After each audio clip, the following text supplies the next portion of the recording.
Praise God. Alam nyo, napakabuti ho ng Diyos.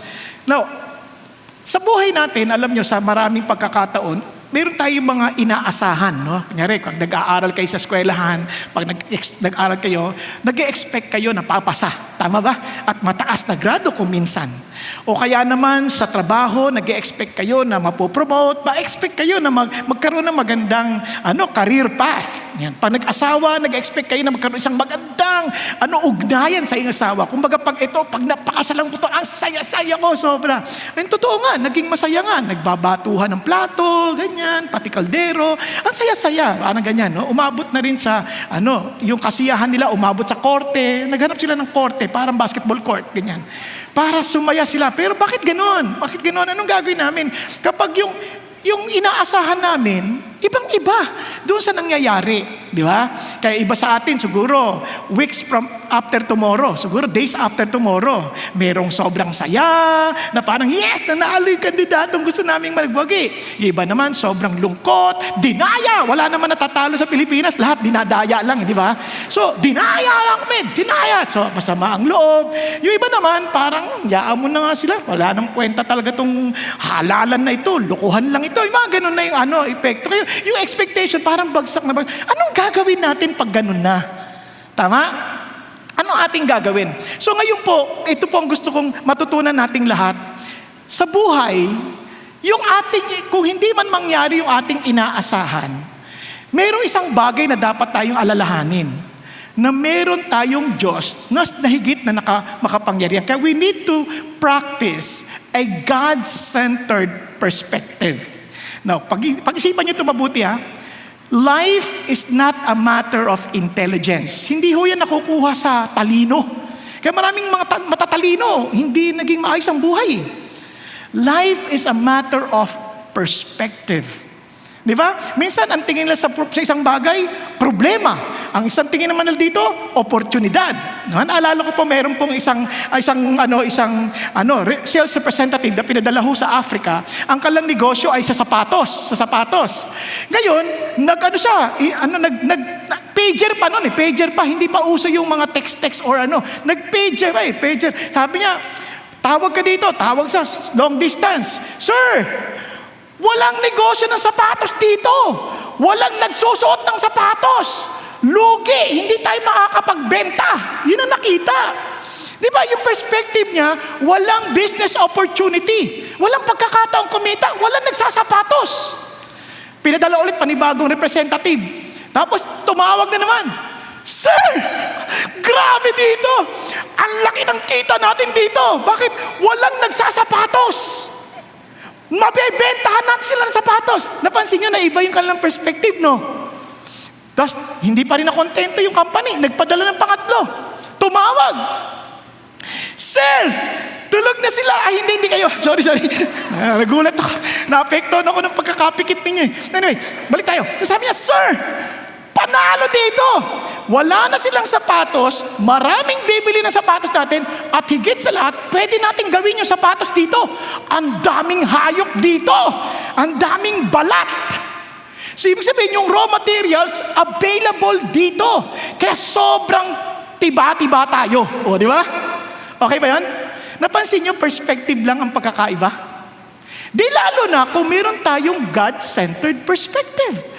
Kung nakatangkla tayo sa Diyos, napakaganda nun. Tingnan niyo po kung bakit ko nasabi yan. Sabi ng Bible, sabi niya, we walk by faith and not by sight. Hindi tayo nakabatay lang sa nakikita. Ang pinakikinggan natin, anong sinasabi ng Diyos sa bagay ng ating kinalalagyan. Okay ba yan? Now, tingnan niyo po, meron po isang mama naman. Nakita niya yung fisherman, alas 10 pa lang ng umaga, nagdando na sa tumba-tumba na upuan, nagre-relax, patutulog-tulog na, parang, basta ganon. Hindi, sorry, naituturo kita. Pero, hindi naman ikaw yung tinutukoy ko eh.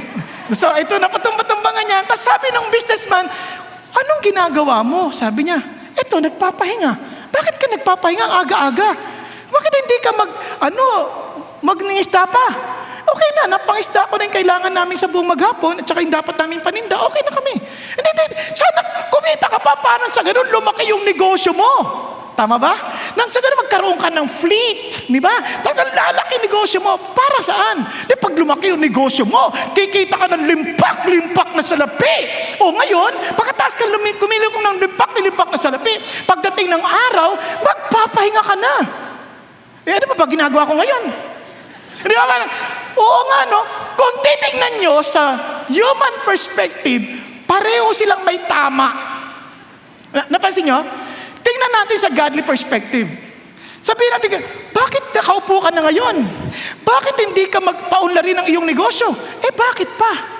Para nang sa ganun, maging pagpapala ka sa maraming tao mabibigyan ng trabaho dahil lalaki ang negosyo mo, at pag sila'y nabigyan ng trabaho, mai-impluwensyahan mo sila sa bagay ng Diyos, and they will come to realize na merong Diyos na nagpo-provide sa kanilang pangailangan dahil sa isang taong nagpapasailalim sa kapangyarihan ng Diyos at sa negosyong ito para sa Diyos. Are you following? Yun ang godly perspective. Meron kang nakikita sa pananaw ng Diyos. Hindi mo lang iniisip ang sarili natin. Hindi lang natin iniisip yung pakinabang natin. Iniisip natin ano yung bahagi natin sa malaking palatuntunan ng Diyos. So we walk by faith. Kung itong instruction ng Diyos, God wants me to be a blessing to people. Kasi I am created in the image of God. Therefore, I am to bring order in the midst of chaos. Sa madali kasi, ganun ang Diyos eh. Yung chaotic na sitwasyon, inaayos. Kaya in chaos, ayos. Tama ba? Nagkakaintindihan? So if I am created in His image, ako nagbibigay din ng ayos pag may chaos.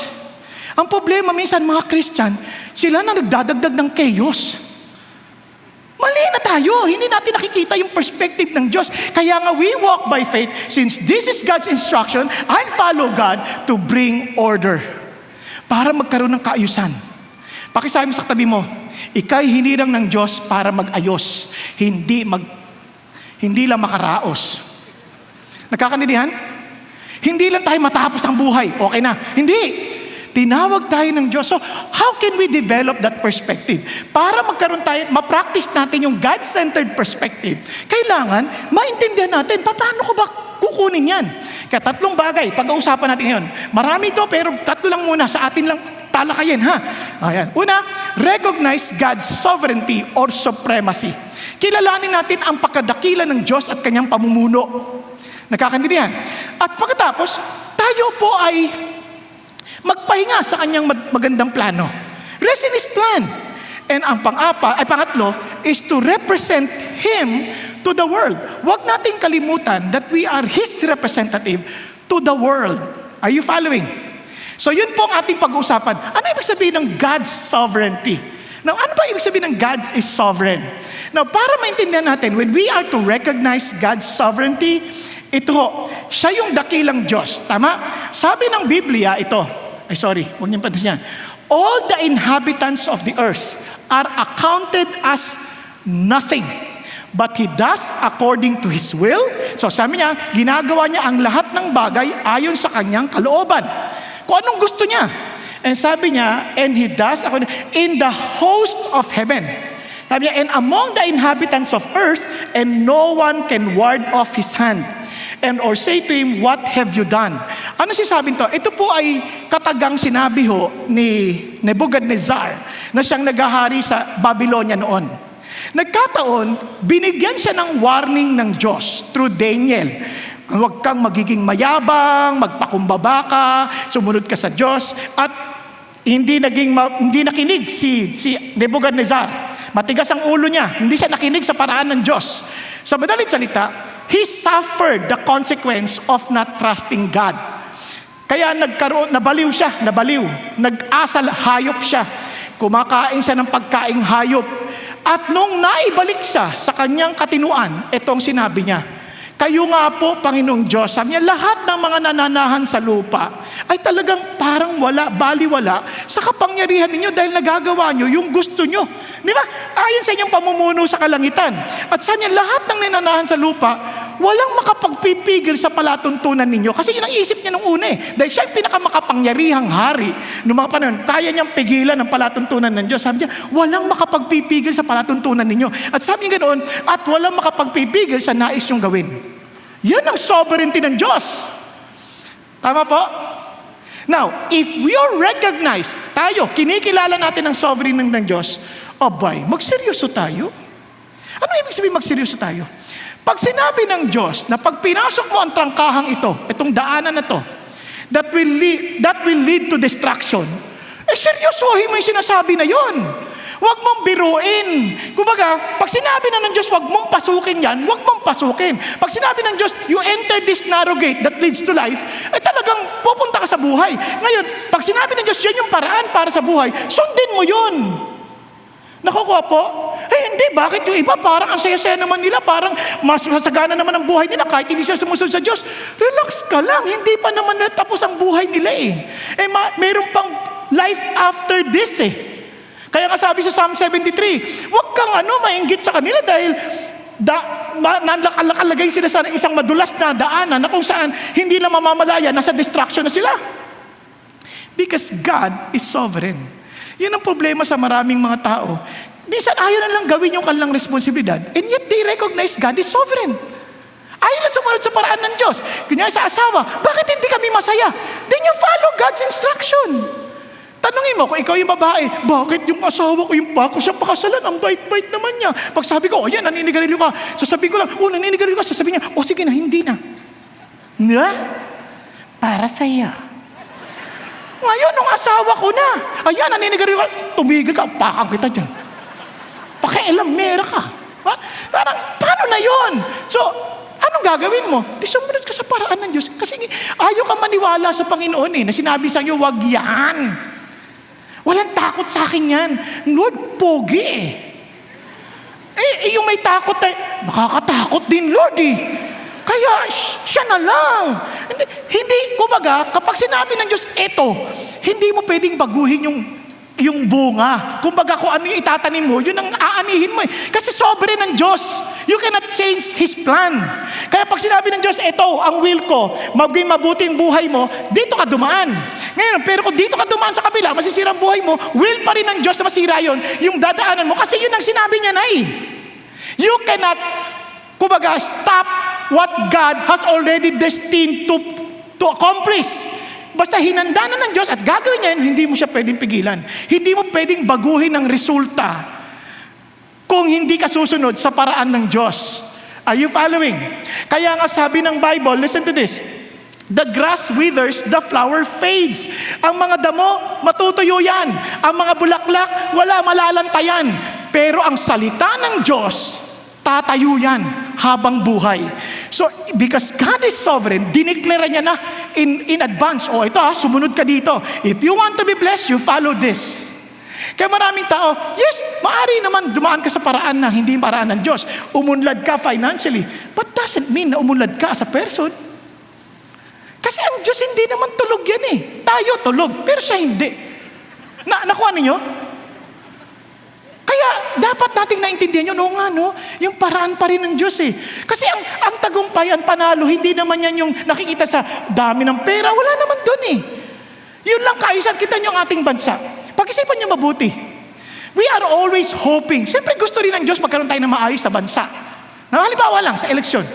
Nilatag na ng Diyos kung ano yung mga batayan natin, pero hindi natin sinusunod. Nandun pa rin tayo sa itsura.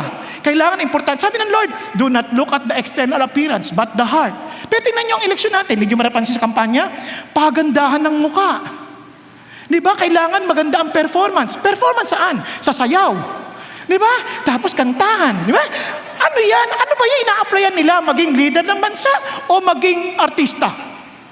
Pag-isipan niyo mabuti. Pero dalan-dala tayo doon. Ay, ang cute niya, grabe. Parang, iboboto ko siya. Parang, cute lang, boboto mo na. Naman. I-relax ka naman. Sumunod ka naman sa paraan ng Diyos. Ngayon, aasa ka, gaganda ang buong Pilipinas dahil maganda siya. Ganun ba yun? Hindi ganun. Ano yung batayan ng Diyos? Kaya sabi ng Bible, who has directed the Spirit of the Lord? Or his counselors informed him? With whom did he consult? And who gave him understanding? Sino magpapahayo sa Diyos? Wala. Sabi niya, who taught him in the path of justice? Sino magtuturo sa kanya sa paraan ng hustisya? Sino magtuturo sa kanya sa kaalaman? Sabi niya, and inform him of the way of understanding. Sino magtuturo sa kanya para umintindi? Wala. Kasi siya na yung pinakakarukrukan.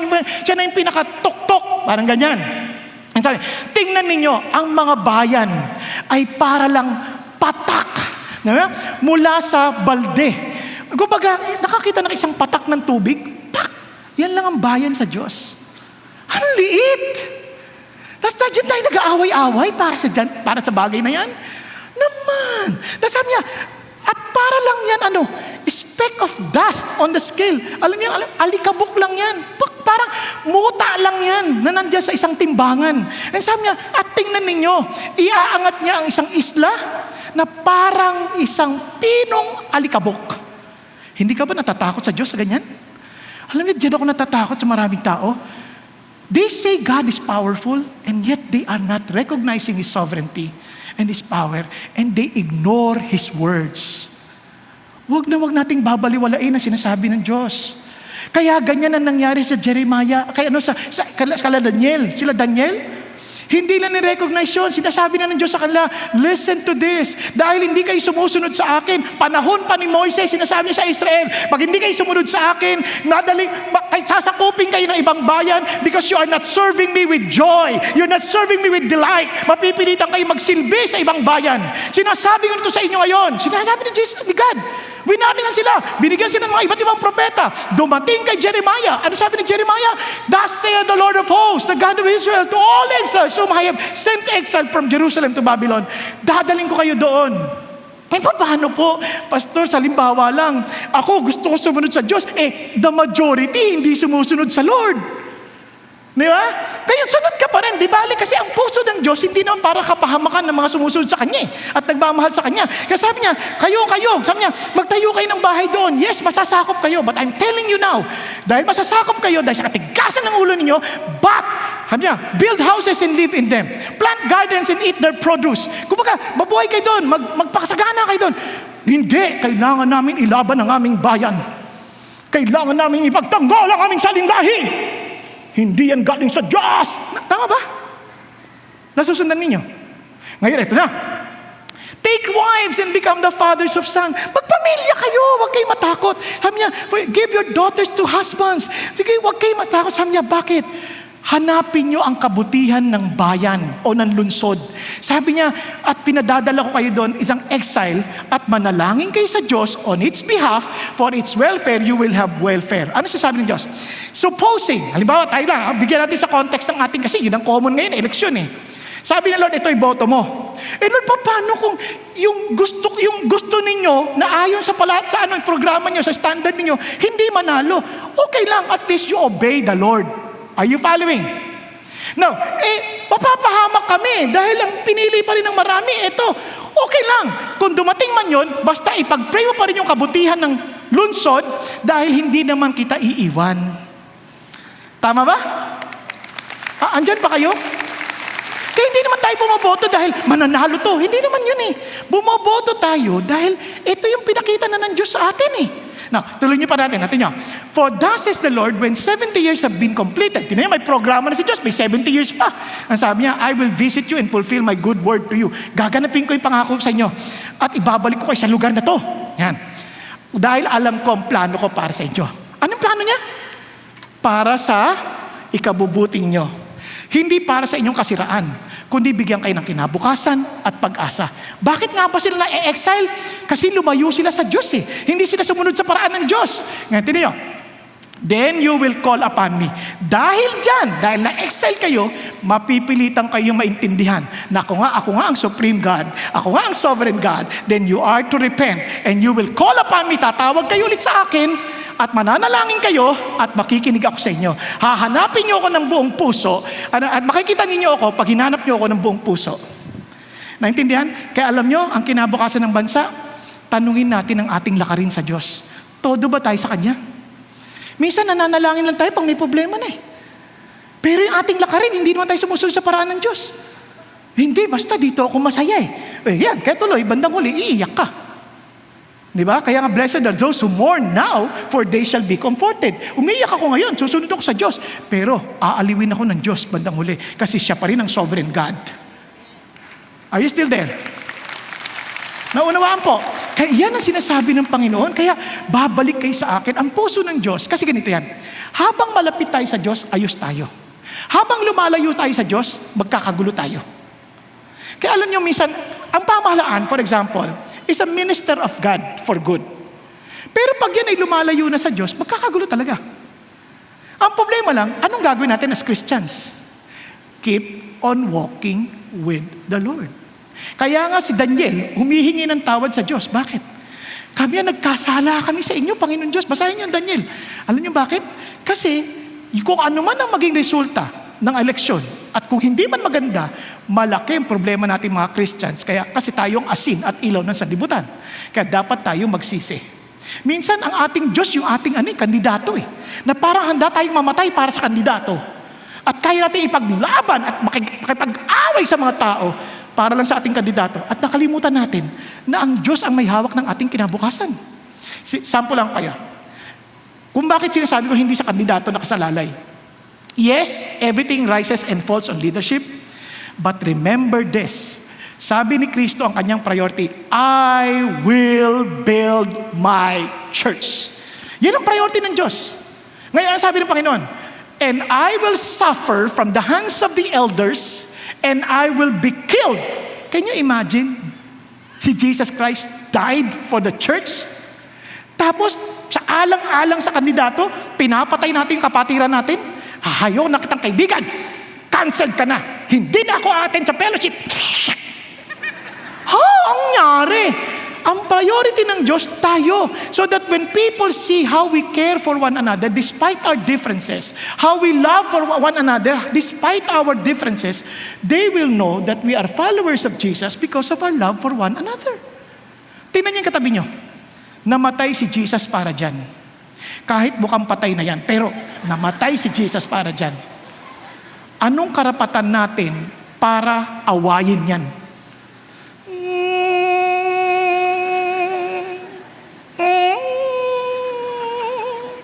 Naintindihan?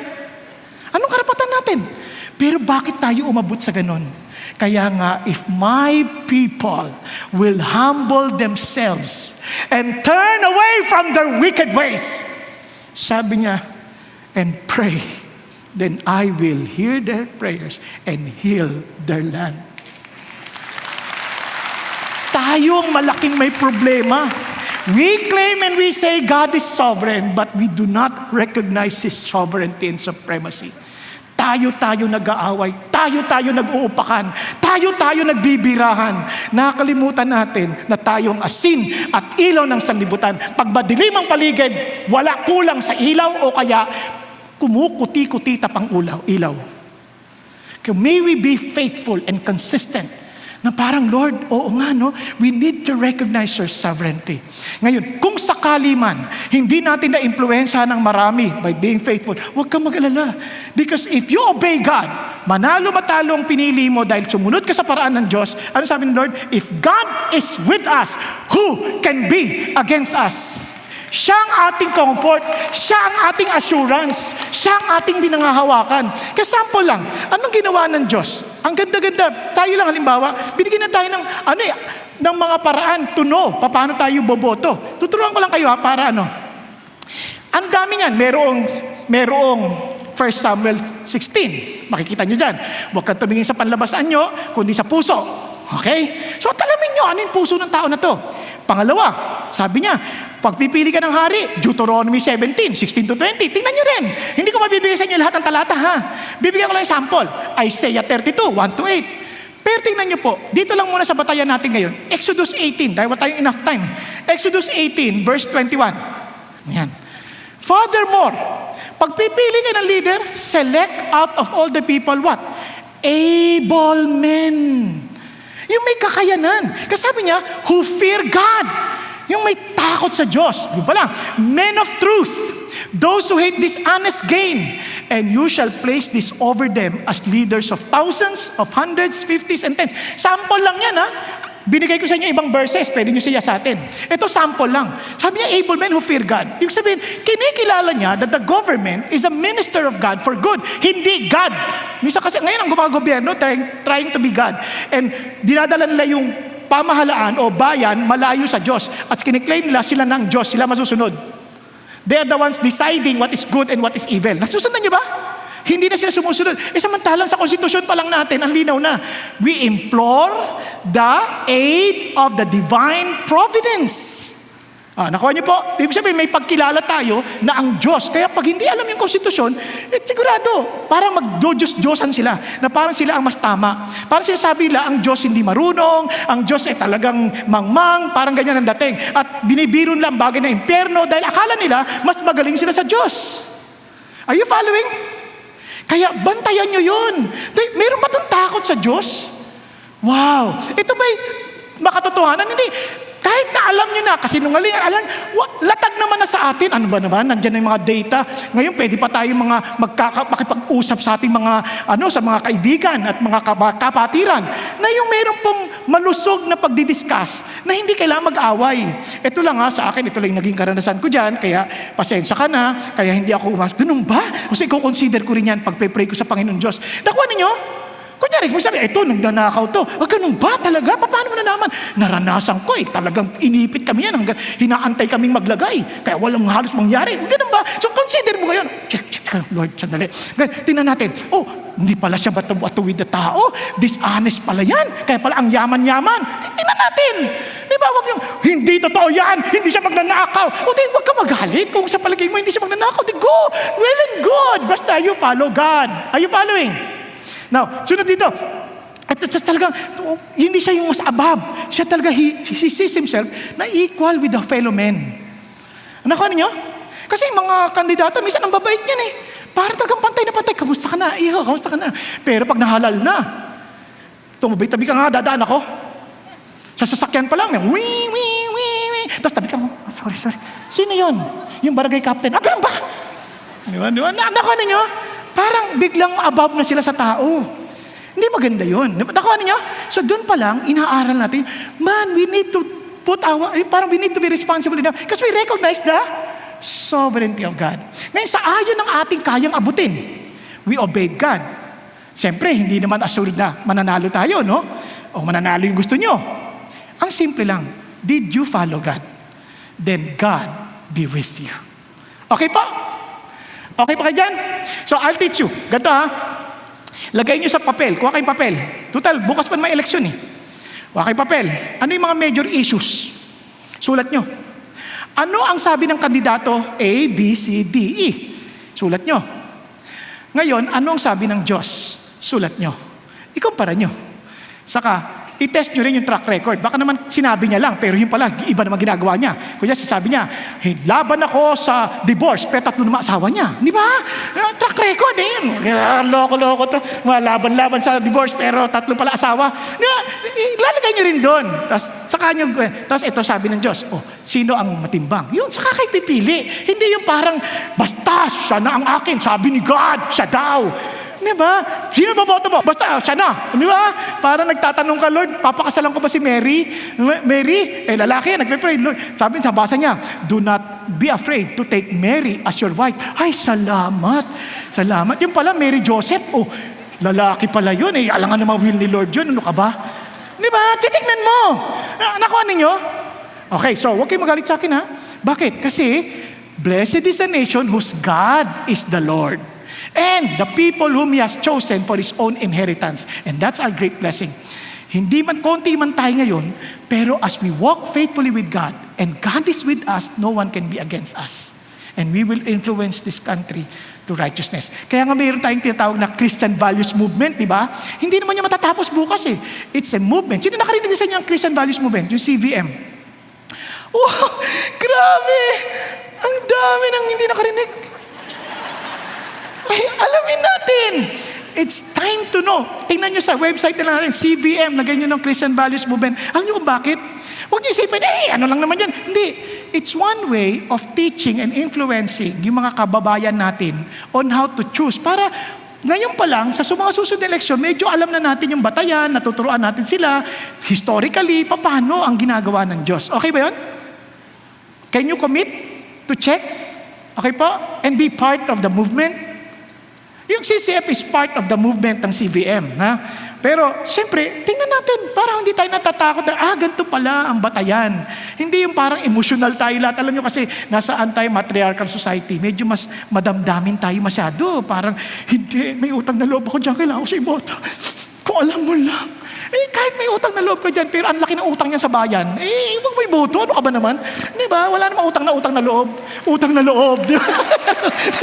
Kailangan iniisip natin ano yung makatotohanan ayon sa sinasabi ng Bible. Yung sinasabi, basta ulitin ko we follow God. Kasi it is a reflection of our spirituality. It's a reflection of our commitment to recognize the sovereignty of our God.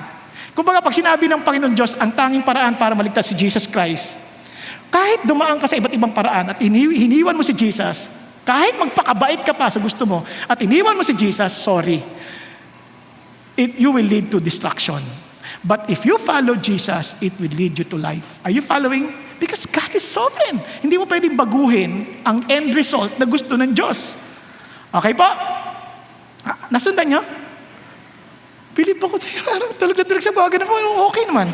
So, thank you. Tuloy ka lang. So, kaya ngayon, kung ganyan tayo, we can rest in His plan. Diba? Kasi if we know that God is on our side, diba ang sarap nun that we can rest in His plan. Bakit? Kasi, sino sabi ng Bible? We know that God causes all things to work together for good. Tingnan nyo, ano ang batayan para maging mabuti lahat ng bagay? Kahit na masama yung nangyari, kahit na hindi ayon sa kagustuhan ng nangyari, bakit kaya niyang gawin ng ikabubuti natin? Anong kondisyon? Those who love God, and to those who are called according to His purpose. Di ba? Kasi kung lumalakad ako, dahil sa mahal ko ang Diyos, ginawa ko to dahil sa pagmamahal ko sa Diyos, at lumalakad ako ayon sa palatuntunan ng Diyos, yung bagay na parang pangit, kaya niyang gawing mabuti.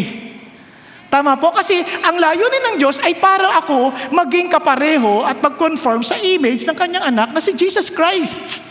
Kaya kung sakaling mapasama, parang wow, maghihirap kami, huwag lang problema. Kasi that will turn out to be good for us kasi we will become like Jesus.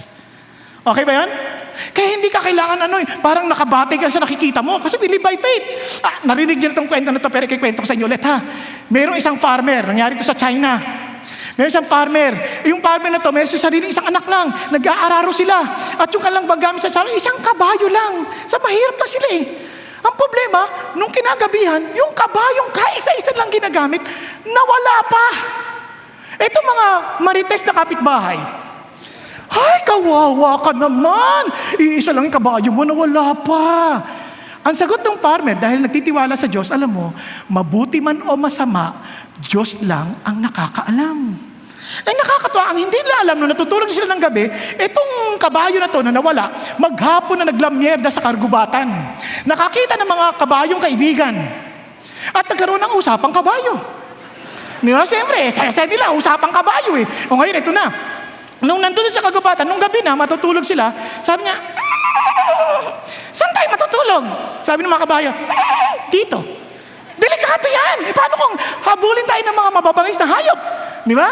Sabi niya, mabuti ba doon sa amo ko? Inaalagaan ako, pinakakain ako, pinaliliguan ako. Sumama na lang kay sa akin. Talaga? Sige! Saya-saya nila lahat. Kinabukasan, paggising ng farmer, ang daming kabayo. Hindi lang isa. Nagdatingan sila kasama yung mga kaibigang kabayo. Di ba? Para tanungin niyo sa akin, paano mo nalaman ang usapang kabayo? Basta malay ko, basta dumating sila Di ba? So, ayan sila, tontua. So, sabi niya, wow, takbo na naman sila marites. Di ba? Sila marites, ang dami-dami. Ang swerte mo naman. Biro mo, isa lang kabayo na wala mo. Ngayon, dami-dami na. O, di ba? So, sabi niya, alam nyo, mabuti man o masama, Diyos lang ang nakakaalam. Ang ganda ng puso ng tao, no? Nakarest lang sa Diyos. O, tapos sabi niya, okay, tinrain ngayon ng anak yung mga kabayo. Mahirap yung mga mababangis na kabayo yun Laglag. Nabalian. Kawawa. Takbo na naman sila marites. Ang malas mo naman. Iisa lang yung anak mong tumutulong sa'yo, napilayan pa. Sabi ng mga magulang, alam mo, mabuti man o masama, Diyos lang nakakaalam. Tama? Nagkaroon ng digmaang sibil. Lahat ng mga able-bodied na bata, kinuha. Para yung anak ng farmer, hindi kinuha kasi pilay. So hindi pwede magamit sa digmaan. Nako, takbuhan na may mga kapitbahay. Ang palad mo naman. Biro mo yung anak mo, hindi nakuha. Yung mga anak namin, hindi namin alam kung babalik ng buhay. Palagay nyo, ano sagot ng farmer? Mabuti nga sa inyo. Ang kukulit nyo.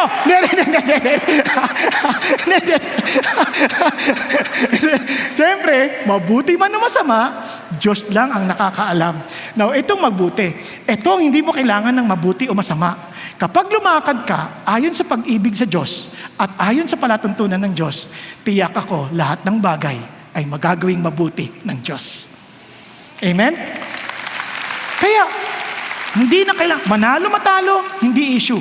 I obeyed the Lord, I walk according to God's will, I did my part for the blessing of the whole nation, but still, I will walk with the Lord no matter what. Tama? And He will walk. Kaya you can rest in His plan. Ang sarap, parang, wow, I can trust God. Hindi ko kailangan matakot. Ito ngayon, dahil I can rest in God's plan, I will not rest in my responsibility in praying for the country. Bakit kamo? The king's heart is like channels of water in the hands of the Lord. He turns it wherever He wishes. Ano sinasabi ng Diyos? Ang totoong leader ng bansa, yung Christians na nagpe-pray. We pray because kayang baguhin ng Diyos ang kanilang mga puso. Kahit masama ang kanilang layunin, babaguhin ng Diyos. Because the Christians are the one ruling this nation if we pray. Ang problema, hindi natin ginagamit ang ating karapatan. Yung iba, ayaw nang bumoto, ayaw gamitin ang kanilang karapatan. Ano ka ba? You represent God in the voting booth. Kaya nga, kayong mga naka-registered voters, bumoto kayo. Kasi let's represent what God, yung choice ng Diyos, win or lose. Represent. Ngayon, ayoko na. Kaya hindi na iba sa inyo, hindi na nag-register.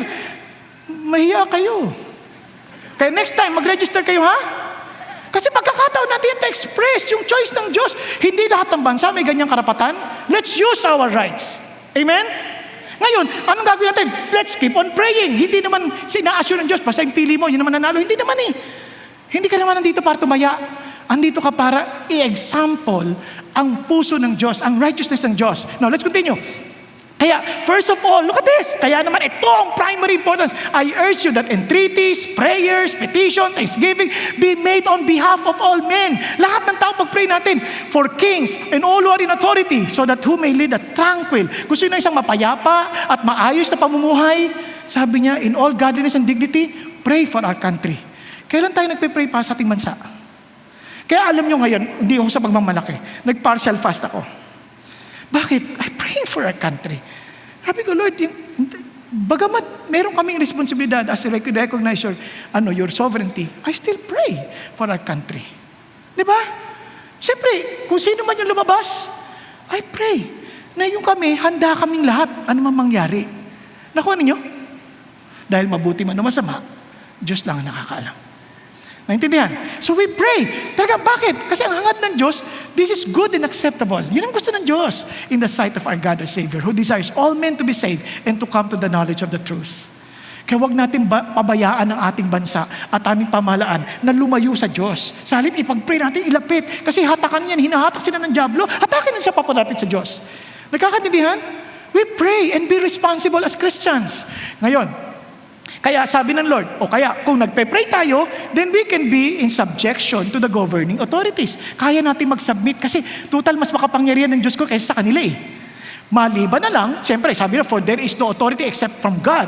And those which exist are established by God. Therefore, whoever resists authority as opposed to the ordinance of God. Kung hindi man natin gusto yung lumabas, pinagpe-pray natin, sige, submit tayo. Kasi si God pa rin naman masataas sa kanya eh. Sabi nga nun, and they who are opposed will receive condemnation upon themselves. Kapag sinuway mo yan, parang sinusuway mo na rin ang Diyos. Paano kung ang inuutos sila laban sa Diyos? Siyempre, ibang usapan na yun. Pag sinabi hindi ka na pwedeng sumamba, hindi ka na pwedeng siyempre, huwag kang susunod doon, di ba? Hindi ka na pwedeng mag-quiet time, hindi ka na pwedeng mag-share ng gospel. Huwag kang susunod doon. Basta ang sundin mo, yung sinabi ng Diyos, basta mag-submit tayo. No, kaya natin sabihin sa kanila, hindi yan tama, sabihin natin. Pag hindi pinigpilitan pa rin nila, then we obey God rather than men. But sa heart natin, we can still submit because we can bring them to God. Dalhin mo sila sa Diyos. Dalhin natin yung mga leaders natin sa Diyos. Malay mo, kunin sa kagad sila ng Diyos. Di ba? Siya pa rin na may hawak. Siya pa rin na may hawak.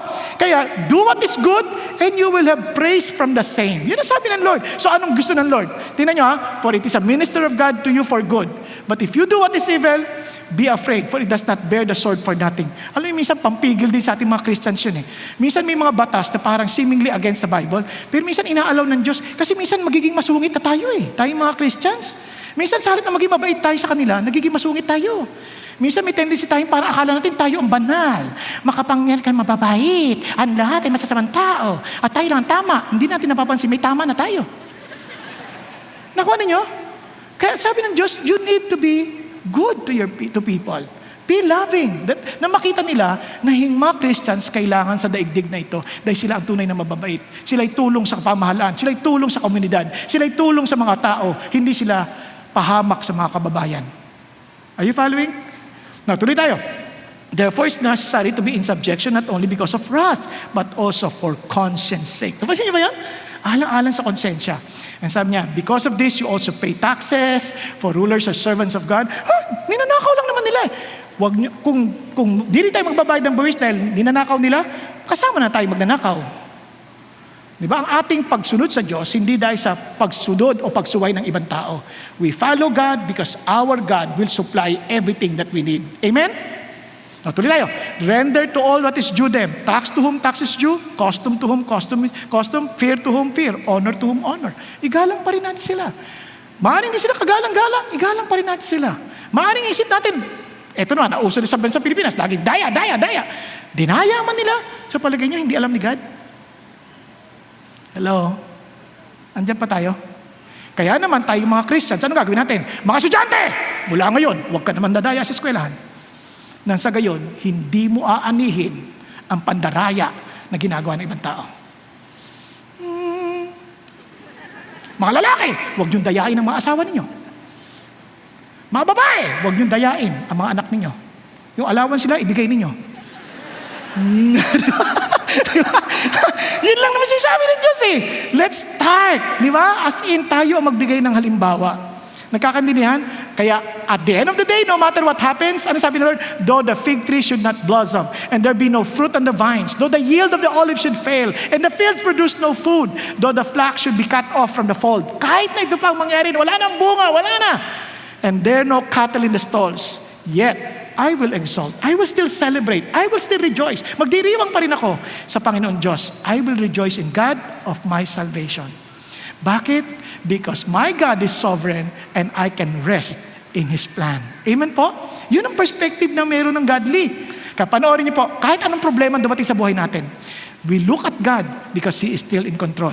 And we can rest on what He is accomplishing. Anong ganyang binubuo, ang kanyang pinagaganap habang nangyayari mga problema ang ating pinagdadaanan. Panoorin po natin ang patotoo ng ating mga kapatid na si Dr. Ron and Alice Fermin. Grace and peace be to all of you from God our Father and the Lord Jesus Christ. And warm greetings from all of us here at CCF San Francisco. My wife and I met in dental school in Manila. In 1990, I began to serve the Lord here in California while newlyweds at that time.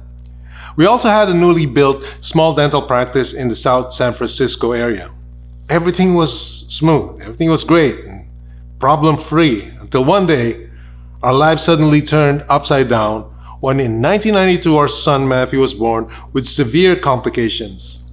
I had a healthy pregnancy with Matthew, and he was a healthy and normal baby in my womb. However, during labor and delivery, something catastrophic had happened.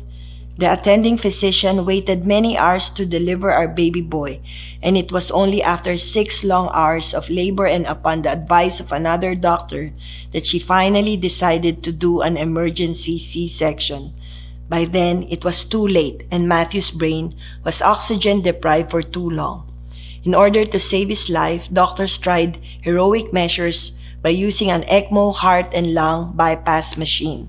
But sadly, while on that heart and lung bypass, he developed a large bleeding in his brain. There was a time at the hospital when the doctor even set me aside and said these words, "Your baby, if ever he survived, would be severely brain damaged, and in situations like this, something can be done. It just depends on the religious beliefs of the parents." I was taken aback by the doctor's words because she wanted to pull the plug on Matthew.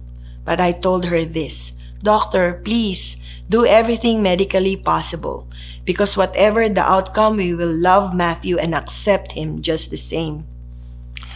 The resulting complications that happened, one after the other, cost him a lifetime of disabilities and medical interventions and surgeries. But the Lord was so good because through the passage of time, He healed Matthew of his failure to thrive, his seizure disorders, his extreme numerous daily vomiting episodes which lasted for almost 2 years, his inability to eat by mouth, and he was weaned off his feeding tube. He did not turn out blind or deaf or mute as the doctors had predicted. Through it all, the Lord provided, and He also worked in our hurting hearts with our son's lifelong disabilities of being a quadriplegic with cerebral palsy. When Matthew was fighting for his dear life, the Lord impressed in my heart these thoughts. Alice, will you continue to love me even if I take Matthew? It was then that I fully surrendered and said, Yes, Lord, I will continue to love you no matter what happens to our beloved son. At that time, when all these things were happening, we didn't know that the Lord was already calling us to serve Him in a greater capacity. In 1993, with a few families and friends, a sister church of CCF Maine was born here in the San Francisco area. And we continued to work for our Lord with my wife as my helpmate in raising Matthew, caring for our family, working in our dental office, and serving God in the church here. Recently, just last September, our son Matthew had an excruciating bout of kidney stone. It may be an ordinary, simple case for others to think, but imagine if you're unable to communicate where the pain is coming from or at what level the pain is, or to effectively point to where you're hurting. That's our son. With limited vocabulary, labored speech, and limited motor skills to use just one hand, this is complicated. Then in January, our whole family got stricken with COVID. With Matthew's already medically compromised situation and my wife and I having pre-existing medical conditions, our faith was tested. But God worked in our hearts, and prayerfully and thankfully, the Lord healed us and we were able to return to work and ministry. Then February came, and on Valentine's Day, I suffered third-degree burn on my left hand during a pastoral visit while cooking for my wife and another couple. It's been only a few weeks then since we were incapacitated to work, and now this injury again. But while those times that we were unable to work, God was working in our hearts, strengthening our faith. Then just 4 days after Ron's injury, Matthew's BP shunt, or the tubing that drains cerebrospinal fluid from his brain to his abdomen, malfunctioned, and he almost lost his life. We spent a total of 11 days at the hospital, 3 major surgeries, and half of that time in the intensive care unit.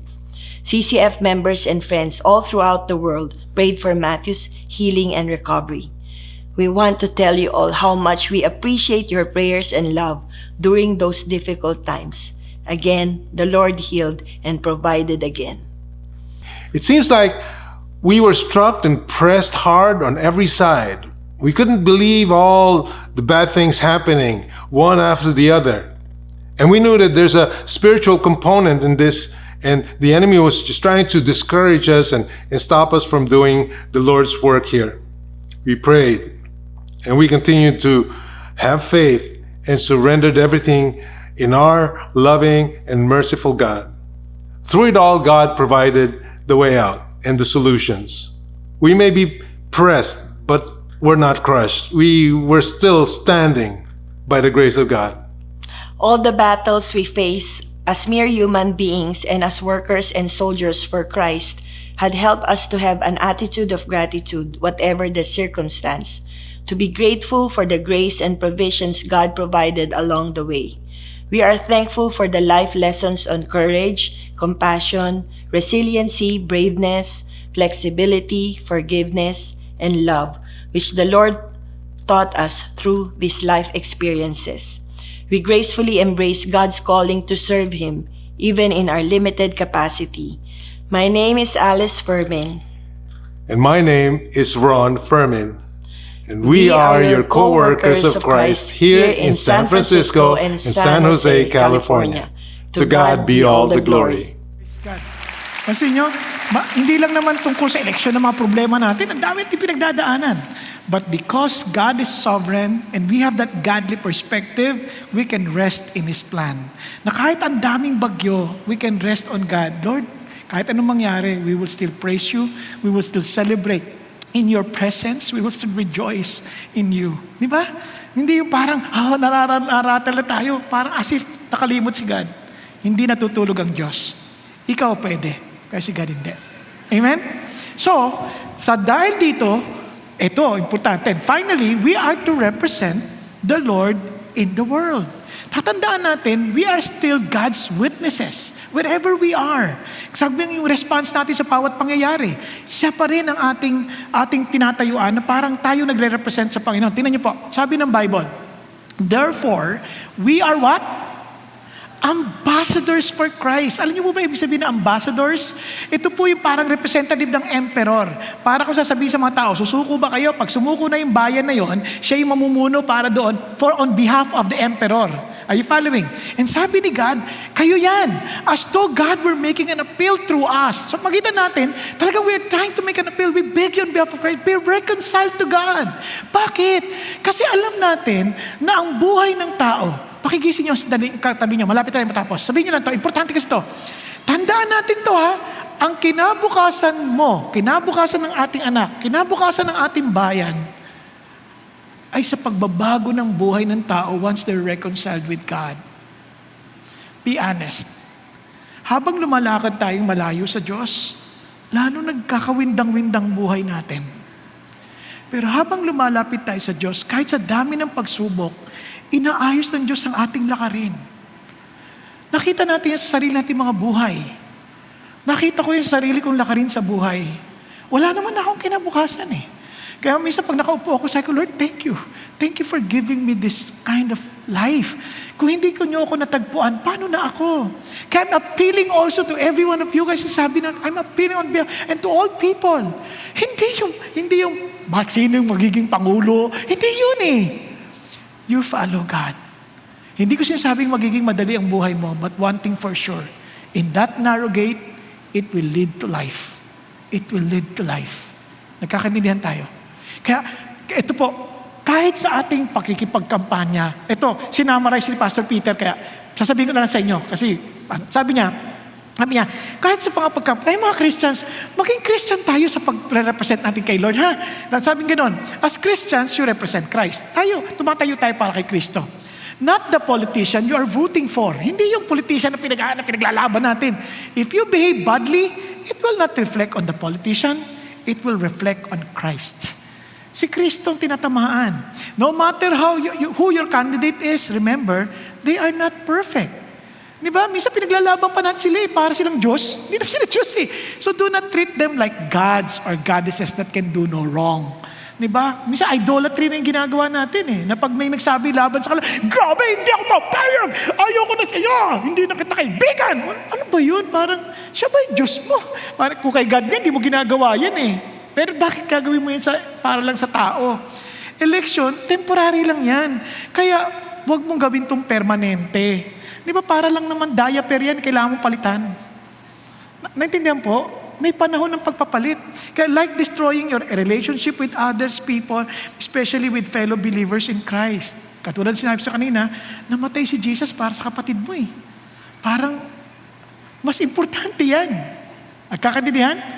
Ito, sabi niya, make sure that your passion for your candidate, yung sobrang init natin. So pag tinanong tayo ng Lord, ganyan ka rin ba kainit para ibahagi si Kristo sa ibang tao? Tanungin ang sarili natin. And sabi niya, you owe your life and loyalty to Christ. Do everything with love as your motive. Remember your primary mission to share the gospel and make disciples. Kaya nga minsan nang liit ng ating influensya kasi nga po, hindi rin tayo faithful sa discipleship natin. Gusto ko lang iwan sa inyo to bago ko magtapos. Alam, mayroong isang kanta, ewan ko narinig nyo na to, sabi niya, umiiyak ang bata sa lansangan, ang magkalahi ay kapwa nag-aalitan, may galit na laganap, at may mga nagpapanggap, sadyang ganyan lang ba ang buhay? Kung sino-sino ang ating nasisisi sa lahat ng mga nangyayari, bigong mga pangako ay di na maitatago, lalo lang lumalala ang sugat natin. Kaligtas ay kailangan na, pagkat naghihintay sila sa katawan ni Kristo sa ating pagkakaisa. Pag-ibig lang ang susi ng lahat, ang siyang magbubuklod sa ating lahat. Hawak mo, kaibigan, ang isang kapangyarihan na magbubuklod sa ating lahat. Tayo ho yung Christian eh. Tayo ho yung ambassador ni Jesus. They will know that we are His followers because we love one another. And let me end by saying this. Ito yung ating talata. Sorry. Therefore, we are ambassadors for Christ, as though God were making an appeal to us. We beg you on behalf of Christ, be reconciled to God. Look at the words. Paano niya tayo ni-reconcile? He made Him who knew no sin to be sin on our behalf. Napaka-unfair naman ang buhay sa akin. Huwag mo kalimutan si Jesus lalo. He knew no sin, but He died on our behalf. Tayo dapat yun eh. So that we might become the righteousness of God in Him. So para paglapit natin sa Diyos, ang nakikita niya si Jesus, siya ang ating katwiran. Kaya hindi ka dapat matakot lumapit sa Diyos. Dahil lumapit ka, dahil ikaw na ngayon ay katwiran ng Diyos dahil kay Kristo. Hindi dahil sa mabait ka. Hindi dahil nangangako kang magiging mabait ka, kundi nakikipag-isa ka kay Jesus Christ. Are you willing to practice? Huwag mo lang alamin, to practice a godly-centered perspective. Ano ho yun? We recognize the sovereignty of God, we rest in His plan, and we represent Him to the world. Nagkakaintindihan po. Tayo pong lahat ay yumuko sandali at pumikit. Mga kapatid, ang ating kilos, ang ating pag-aaral, ang ating pakikitungo sa ating pamilya, sa magulang, sa anak, ito ba'y nagpapahayag ng pag-asa ng kinabukasan na inaasahan natin sa bayan na ito? Dahil nakikita nila si Jesus, ang makapangyarihang Diyos na kayang magbago ng buhay. At kung sakali ikaw naman ay nabubuhay sa isang madilim na kalalagayan, and alam mong malayo ka sa Diyos, maging tapat ka at makatotohanan ka. Aminin sa Panginoon, Panginoon Jesus, kailangan kita.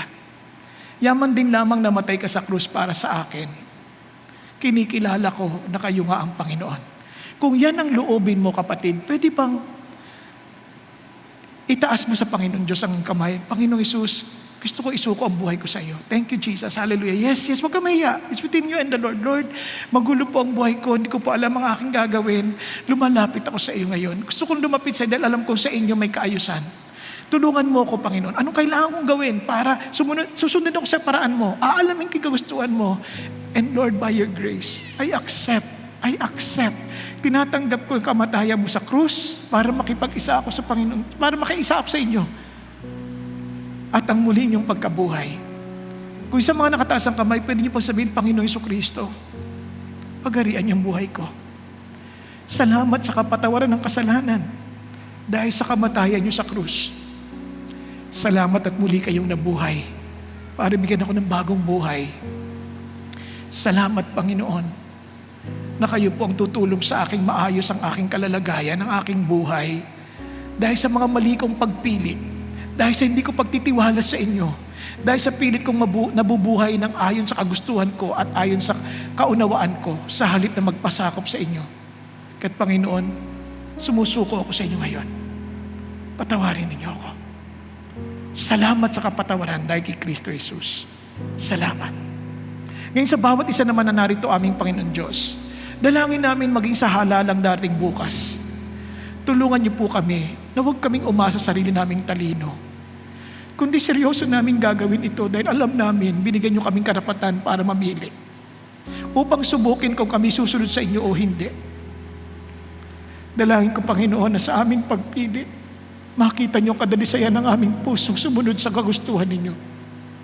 Hindi sa kagustuhan namin, hindi ko ano yung may pakinabang kami, o hindi dahil sa hindi namin naranasan ang Panginoon ng kasamaan ng iba o ng mga nais maging mamuno. Pero dahil sa ano yung totoong nakita namin, na pinakita ninyo. Huwag namin sanang ipagwalang bahala ang mga impormasyong nalalaman namin. Sa halip Panginoon, ilalatag namin to sa inyo. Kung sila ba'y kaisa ninyo, sila ba'y ayon sa kalooban ninyo. Di man sila manalo, Panginoon Diyos, pero alam niyo kami po ay nagtitiwala sa inyo. Dahil alam namin kung kayo ang kakampi namin, panalo po kami. Di man maglumabas sa balota o di man lumabas kung siyang manalo sa pamumuno, pero ang panalo'y kayo dahil kayong aming sinusunod.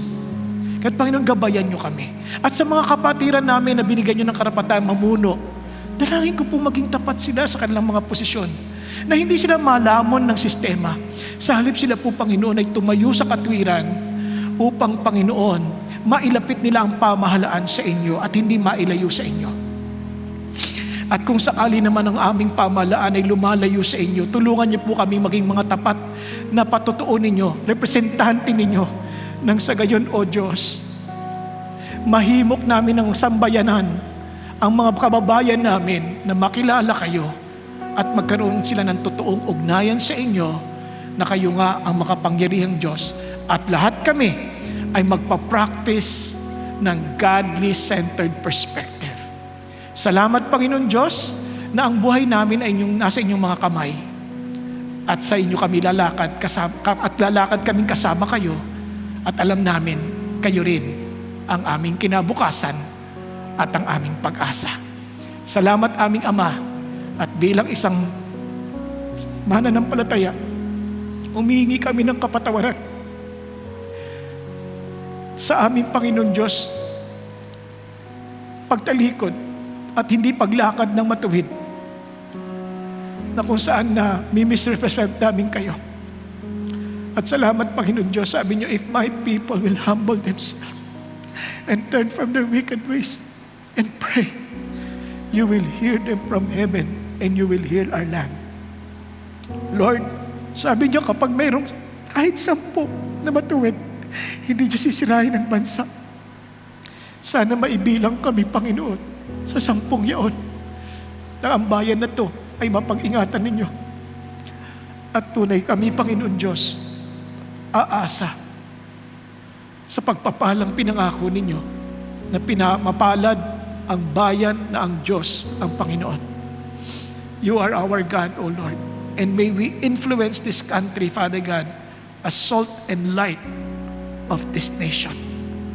Be glorified, O God, with the lives of your people as a church. And may you find us faithful in representing you, Lord our God, to this nation. In Jesus' name we pray. Amen. Amen.